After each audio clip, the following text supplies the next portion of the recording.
Angie B, and welcome to the Exodus Group channel where we are creating your freedom from your mind, body, and mindset after leaving the organization of Jehovah's Witness or any other high control religion.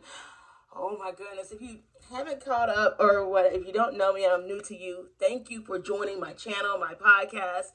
Thank you for joining the podcast of Boldly Being Me. Thank you for joining this Exodus Group channel.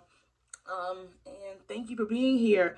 I am Angie. I grew up a Jehovah's Witness for 20 years, and after leaving, I got this fellowship right after Pioneer School. And if you're not a Jehovah's Witness, Pioneer School is where they literally teach you how to knock on doors for 90 hours a month for free, because that's what God wants.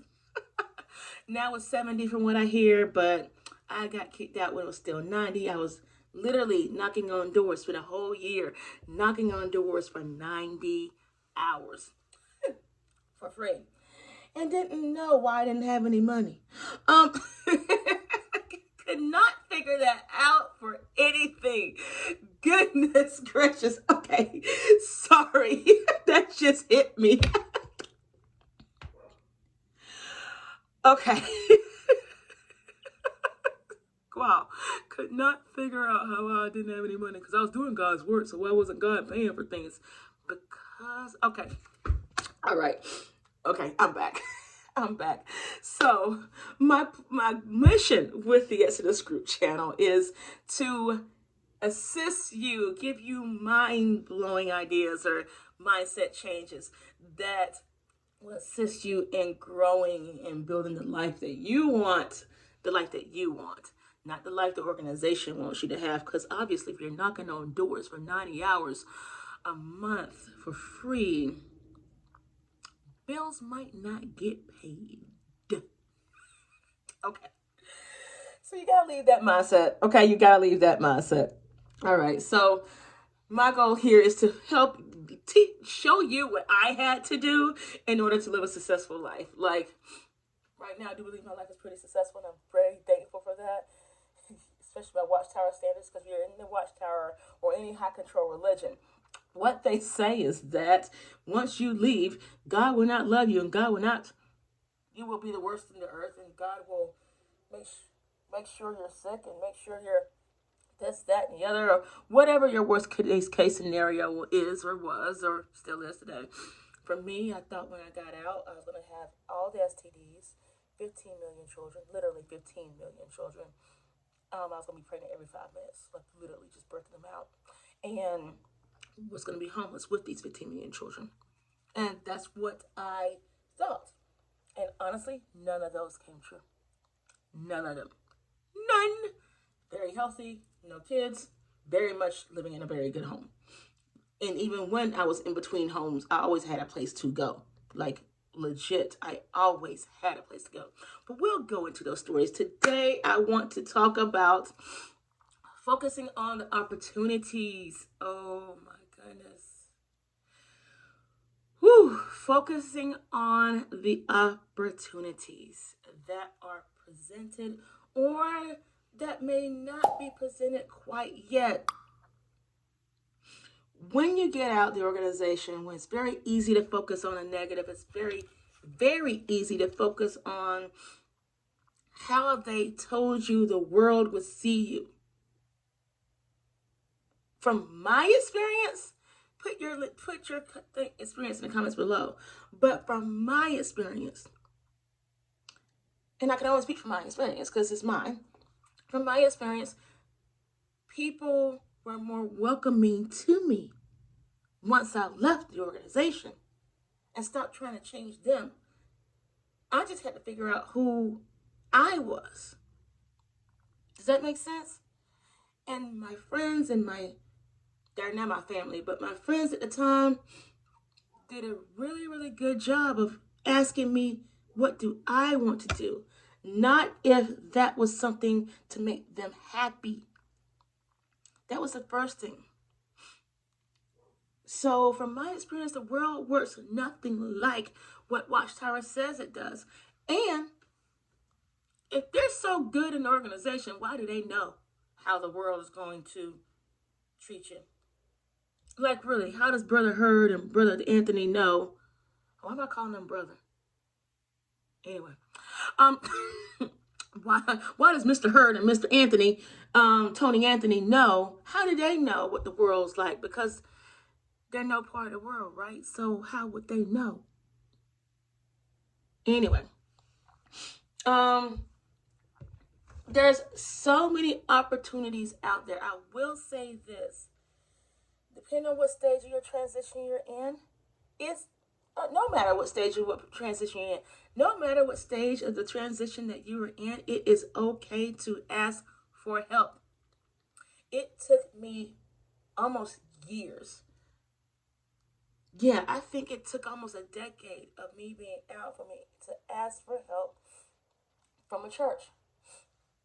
And isn't it ironic that churches give help to those who are actually in need? Clothes, homes, monies. I actually at one point in time had to go to a church and qualify to get my lights to stay on at one point. And I so felt like there were more people deserving than me or whatever. But at the time, I financially was not able to pay the bill. And a friend of mine said, just go to a church. And I did not realize that churches paid bills for you or were able to, even if you were not a member. Churches help you out. And I was so scared. And the whole time I thought for sure that they're going to say there's better people out there for you. You're not homeless enough. You're not hungry enough. You're not whatever enough. You're not whatever enough. And I went up there and I qualified. And I didn't have to give them anything else in return. So I give you permission to go out and ask for help. Go to these churches. Go to shelters. Go find out what you need. Get what you need. You are deserving of it. And that for me was a mindset change. Because this organization that I had been with and knocked on doors for 90 hours for free and volunteered for 90 hours for free. I'm going to laugh about that all day today. Literally would not help me out. And people I did not know, people you told me that were not going to help me out. People at work helped me out. People at work literally sometimes had to give me clothes. And not to say I was destitute, but at the same time, the mindset for me personally, in my experience, the mindset of being Jehovah's Witness left me broke mentally. So I would spend my money very freely, thinking the world was coming to an end, not realizing I had to pay these bills in order to live in the house. We'll get to that mindset later. And so I had to figure out that, you know what? The world's not coming to an end. Armageddon is not coming. I need to pay this rent. I need to pay this car note. I need to pay this whatever. So focus on the opportunities around you. Ask your phone. Ask somebody nearby. Ask your neighbor, listen, I need a little help. Do you know people that are giving? People will refer you to places. I will have a page on my website coming up soon on places in Atlanta, at least, that are nearby. And if you guys have any other ideas of places in each city, please let me know so we can be a reference for those who are going through changes and who need a little assistance.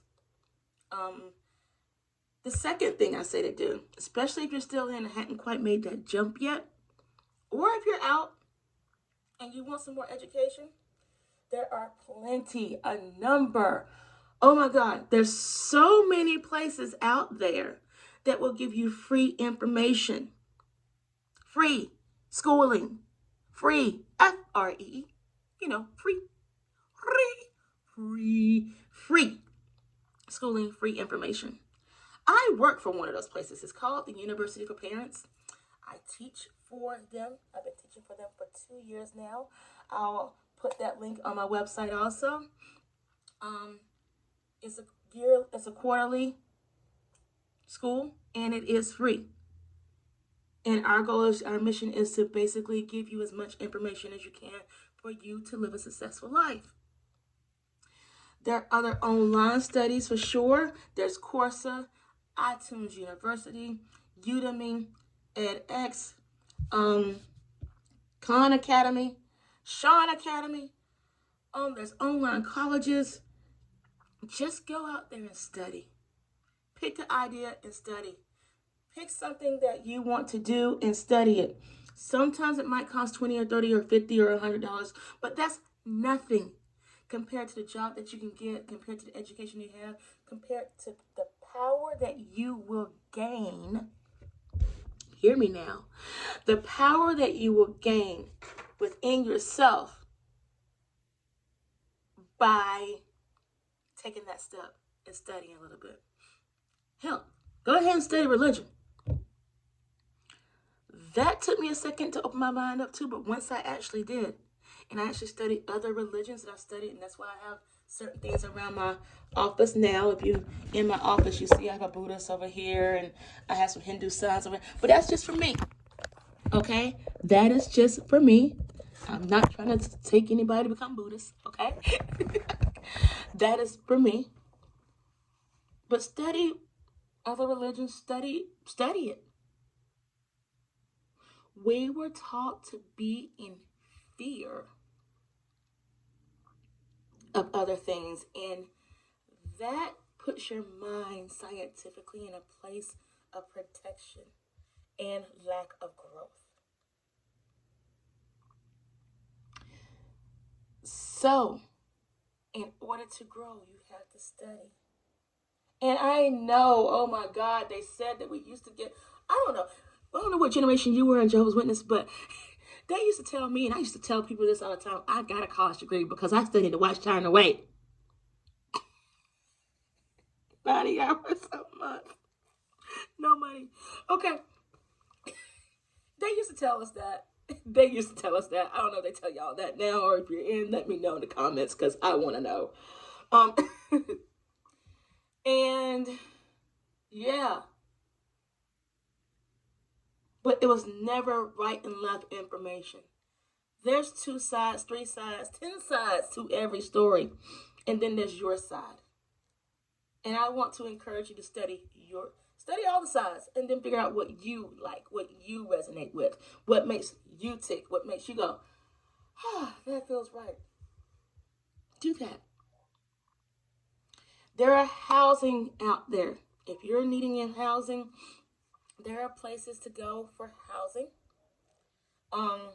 Boarding houses. I stayed in a boarding house 3 times. I have lived in a boarding house in Atlanta for three times. Yes. And very interesting. Met some really cool people. Met some fun people. Most people are just trying to get their lives together. Just like you.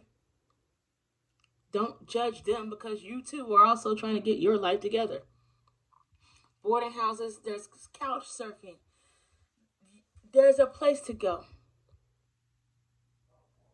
Focus on the opportunities provided. If you don't have any opportunities, inbox me. Let's figure it out. Because there is a place for you to go. And we have to release that mindset that your Watchtower gave us, saying that you would not have a place to go without Jehovah. You have a place to go. You are stronger than you think. You are a creator of your freedom. Thank you, Freedom Creators, for watching this, for being here in the podcast. If this resonated with you, please like, please hit the bell, please share. Thank you for sharing. Thank you for liking. Thank you for hitting the bell. Please let me know in the comments what places that other people can go so I can put that on my website. You can email me at jwexodusgroup@gmail.com so I can update that every day so I can have a resource for people who are in need of a place to go or a place to ask for help for. They are out there, y'all. They're out there. You guys create your own freedom. You're stronger than you think. I will see you at the next podcast. Bye. Thank you for watching. Oh, you watched this long. I almost forgot. If you want your birthday cards, click the link in my Instagram. Click the link in my Instagram, and I will send you a birthday card. Let me know your birthday and your address, okay? Or what address you can send your card to. Right now, I don't have any gifts too much, but if anybody want to help me sponsor some gifts, I definitely will. But I just want to give out gift birthday cards because you are loved. You are awesome. You are amazing. I'll see y'all soon. Bye.